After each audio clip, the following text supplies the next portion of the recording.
আবারও দাম বাড়লো বোতলজাত এলপিজির। 12 কেজির বোতলজাত এলপিজির দাম বেড়েছে 44 টাকা। সেপ্টেম্বরে 12 কেজি এলপিজির সিলিন্ডারের দাম নির্ধারণ করা হয়েছে খুচরা পর্যায়ে 1421 টাকা। দুপুরে বিইআরসি চেয়ারম্যান জালাল আহমেদ এই নতুন দাম নির্ধারণ করেন, যা সন্ধ্যা 6টা থেকে কার্যকর হওয়ার কথা। এর আগে আগস্ট ও জুলাই মাসে দাম বাড়ে এলপিজির। বিইআরসি নির্ধারিত দামে বাজারে খুচরা পর্যায়ে এলপিজি কিনতে পারেন না ক্রেতা, এমন অভিযোগ দীর্ঘদিনের। বিষয়টি এবার তদারকি করা হবে বলে জানালেন কমিশনের চেয়ারম্যান। এদিকে বিইআরসির কাছে আবারও গ্যাস বিদ্যুতের দাম নির্ধারণের ক্ষমতা ফিরিয়ে দেয় আশাবাদী কমিশন। এবার স্বাধীনভাবে গণশুনানির মাধ্যমে মূল্য নির্ধারণ করতে পারবে বলেও মনে করে তারা। আগামী মাসেই বিইআরসি পূর্ণাঙ্গ নতুন কমিশন গঠন হবে, তারপর সিদ্ধান্ত হবে বিদ্যুৎ ও জ্বালানির দাম সমন্বয়ের বিষয়টি।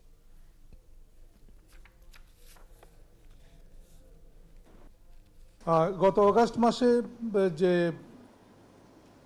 12 কেজি সিলিন্ডারের যে মূল্য নির্ধারণ করা হয়েছিল 1377 টাকা, সেটি সেপ্টেম্বর 2024 মাসে এসে একটু বেড়েছে।